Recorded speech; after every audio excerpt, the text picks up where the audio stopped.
Colonel Dhaniram Shandilya जी,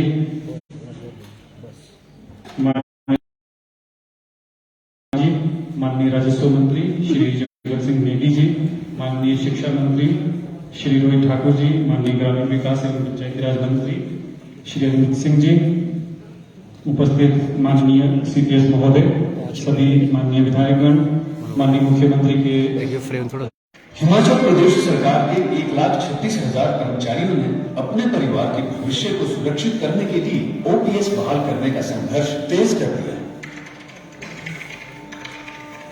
हिमाचल प्रदेश विधानसभा के बाहर OPS बहाल करने की मांग कर रहे हजारों कर्मचारियों के साथ अमानवीय व्यवहार किया गया। कई कर्मचारियों को सलाखों के पीछे धकेल दिया गया।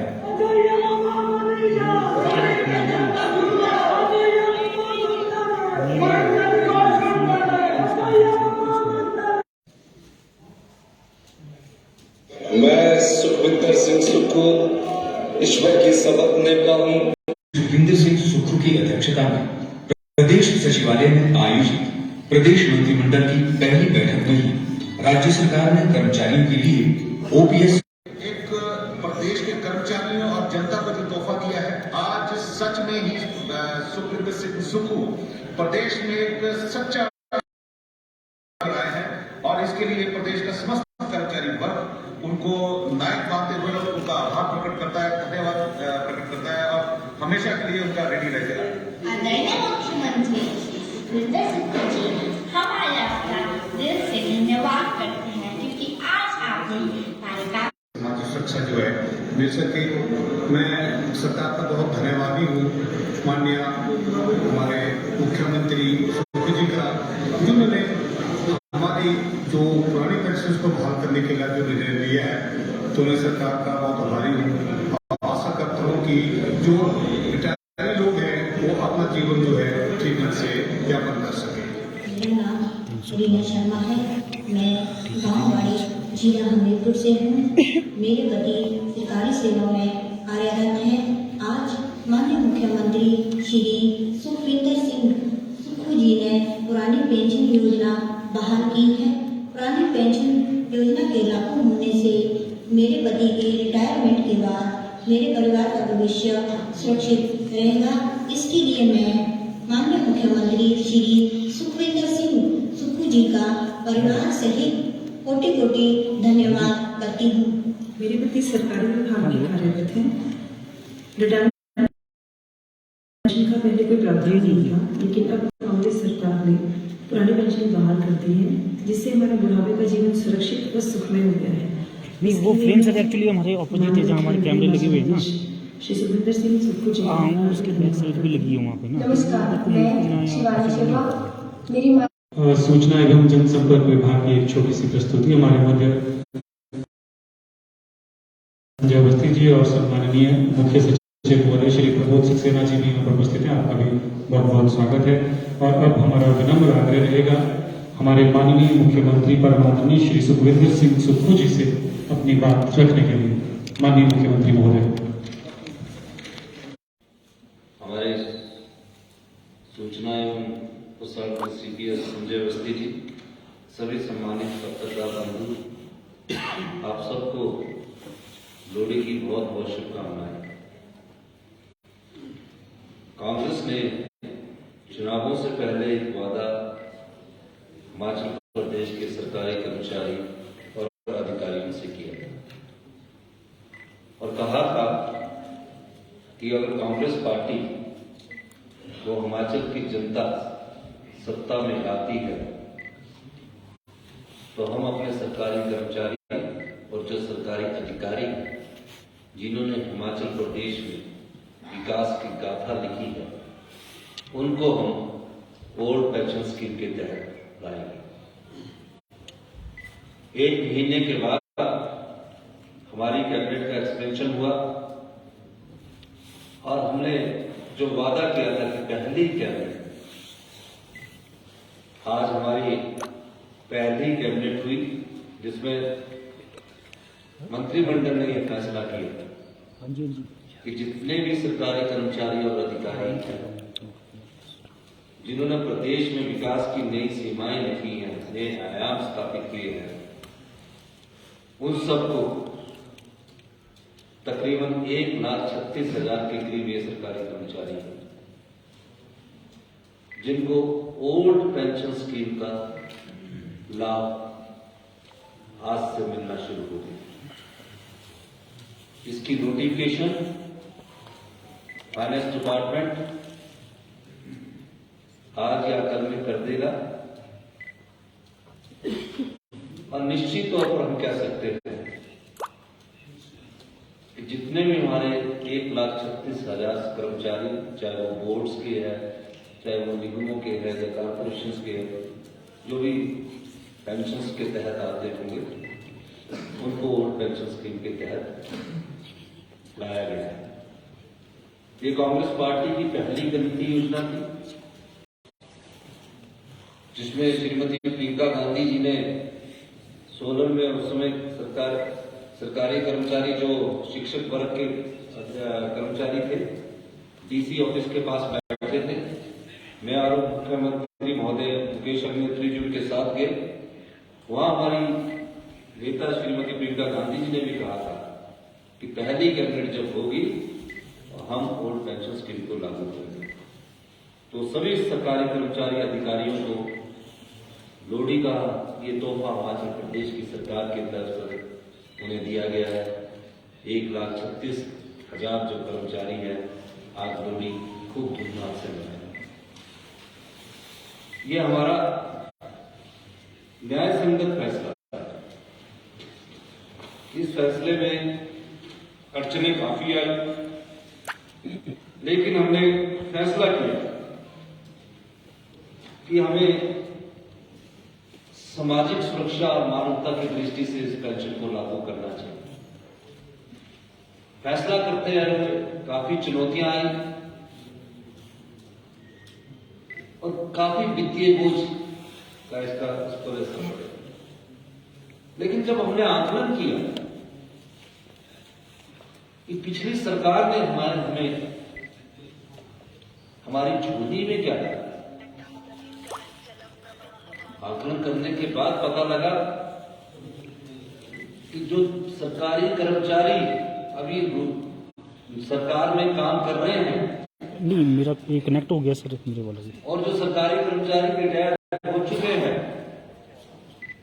अच्छा नहीं मैंने भी उसका पिछली सरकार ने 9,000 करोड़ रुपए का एरियर है कनेक्टेड है सर, जो आज तक नहीं दी।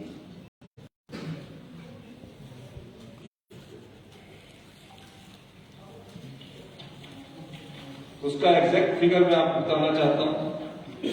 जो नौकरी लगे हुए हैं 4,430 जो अभी नौकरी लगे हैं, करोड़ का एरिया उनका पड़ा है।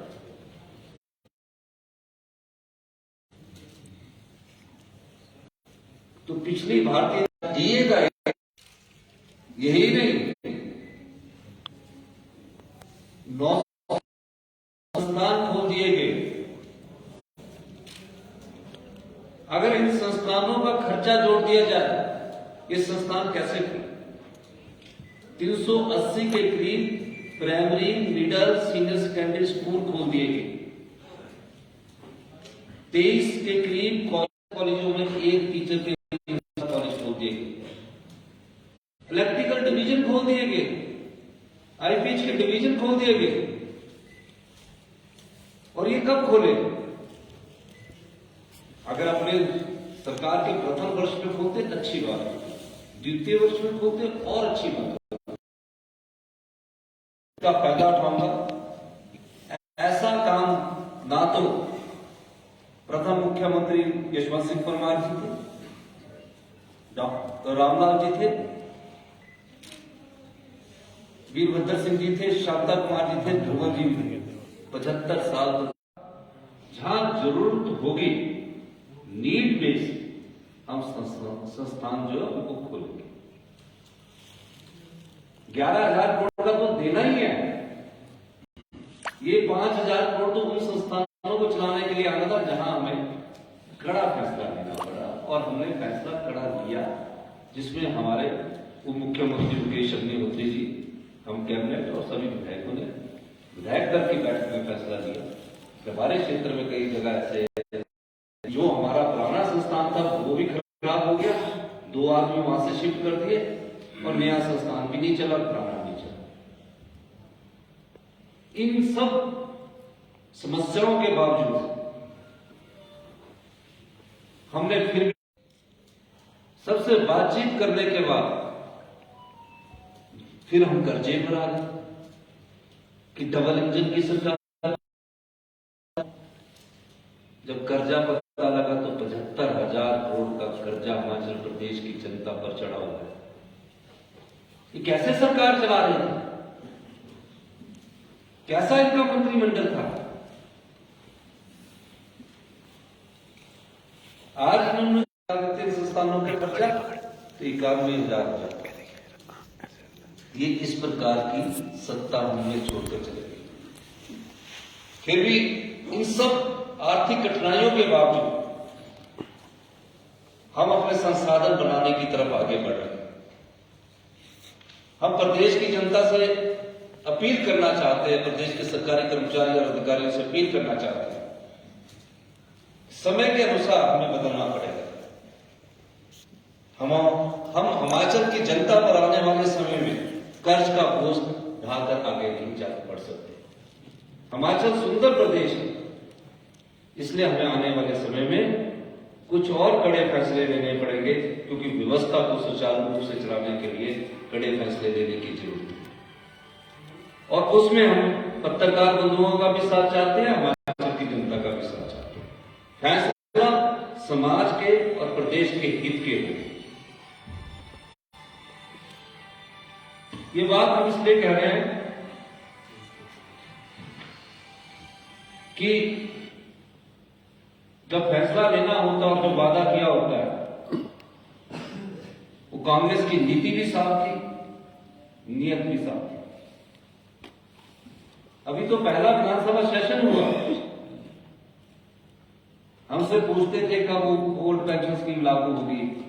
हमने ओल्ड पेंशन स्कीम लागू करके अपनी दृढ़ इच्छा शक्ति का परिचय दिया है और आज से ही लागू कर दी गई है।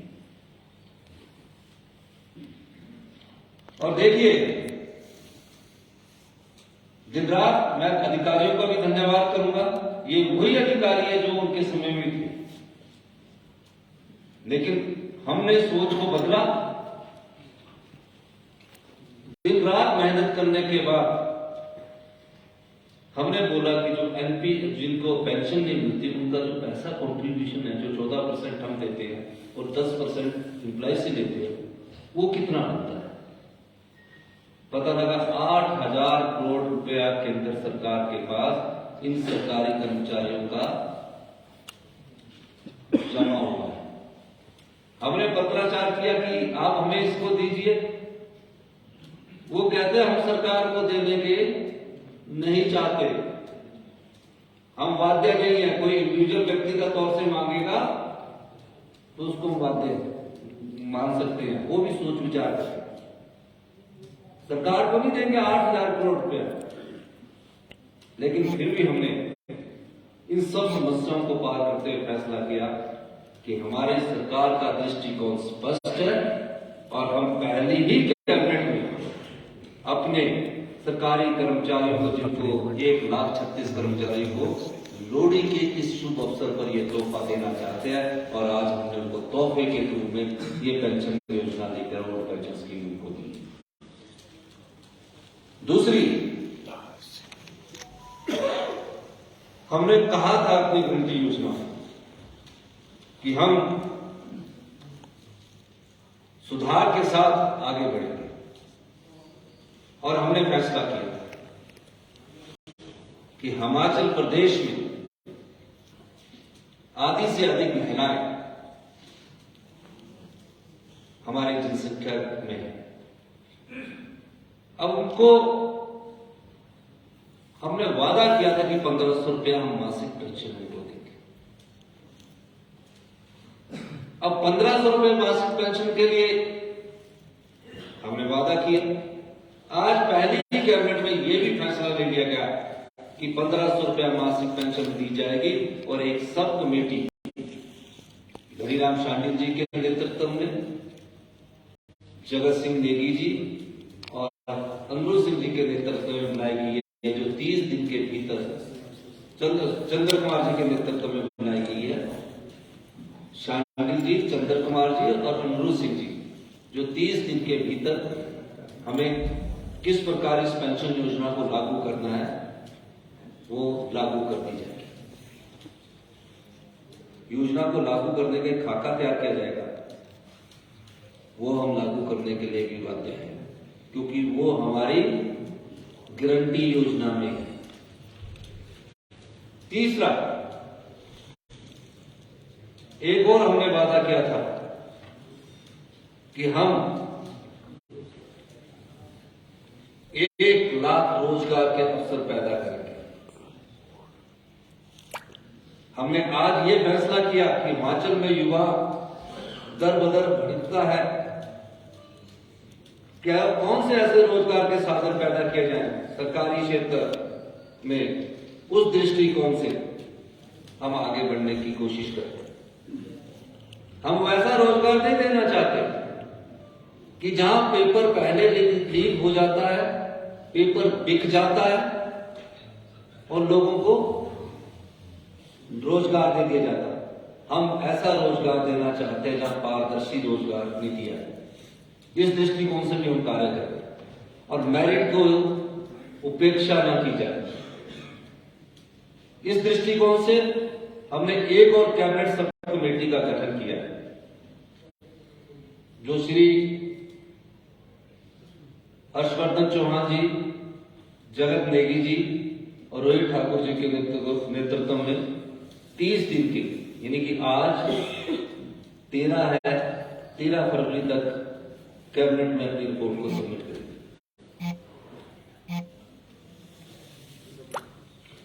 दोनों ही कमेटी हम वचनबद्ध है अपनी 10 योजनाओं को लागू करने के लिए, हम वचनबद्ध है अपनी प्रतिज्ञा पत्र को लागू करने के लिए, पर ये कोई 1 साल में नहीं लागू होनी है, ये पूरे 5 साल में लागू होनी है, लेकिन 3 1 साल के भीतर लागू।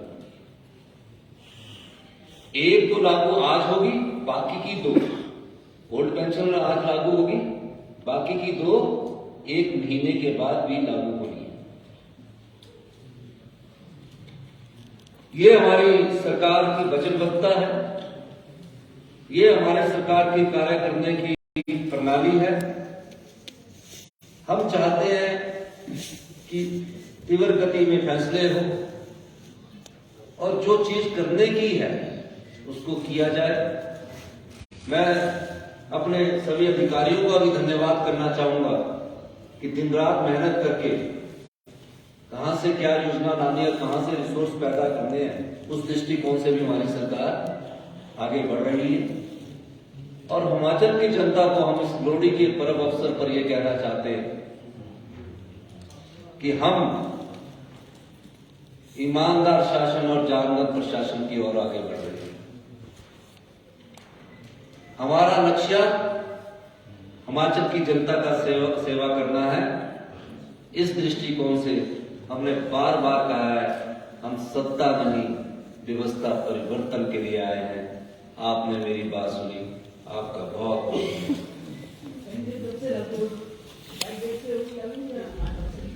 वो तो जो भी ओल्ड पेंशन स्कीम को मानेगा उसको लागू कर दिया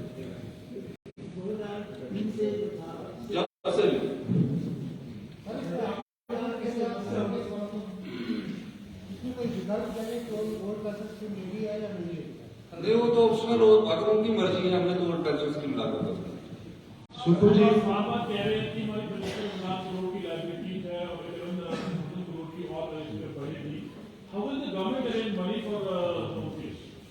देखिए, चुनाव जीतने के लिए हम राजनीति तो नहीं करते ना। चुनाव से पहले भारतीय जनता पार्टी ने 7 रुपए डीजल के लिए बैठ से खाए और हिमाचल प्रदेश में डीजल जो है सस्ता हुआ। आज भी उत्तराखंड में, पंजाब में, जम्मू कश्मीर में से सस्ता हिमाचल में डीजल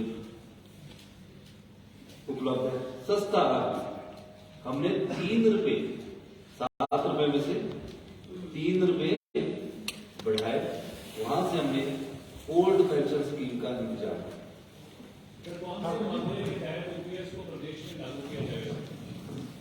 पुराना ओल्ड पेंशन स्कीम नाम दिया, ओल्ड पेंशन स्कीम फार्मूले के तहत ही लागू किया। ठाकुर जी, कुछ बोर्ड और कुछ कॉर्पोरेशन ऐसे हैं जिनमें पेंशन है ही नहीं और वो लंबे समय से डिमांड कर रहे हैं, कोर्ट सुप्रीम कोर्ट तक गए हैं।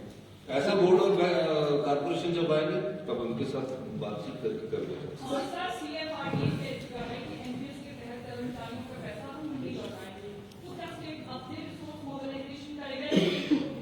मेरी बात को आपने सुना नहीं कि 8,000 करोड़ रुपया सरकारी कर्मचारियों का जो कंट्रीब्यूट होता है, जिसमें 14% सरकार का शेयर जाता है और 10% एम्प्लॉयज की पे से कटता है, वो केंद्र सरकार के पास पड़ा है।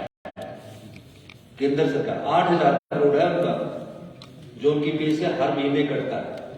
आपने बोला हम उसके बाहर से अपने सोर्सेज से जो 3 रुपए वैट बढ़ाया, उसके माध्यम से ओल्ड पेंशन स्कीम को लागू करेंगे और आने वाले समय में हम हो सकता है कि डीजल पर ही हमने किया है, तो ये चीज हमने कही। सर, एक ये जो फार्मूले की बात की आपने, ये राजस्थान, छत्तीसगढ़, पंजाब किस फार्मूले के तहत हिमाचल प्रदेश में ओल्ड पेंशन दे रहे हैं? एक ये, दूसरा जो एरियर देना है 2003 से लेकर, उसको किस तरीके से देना है?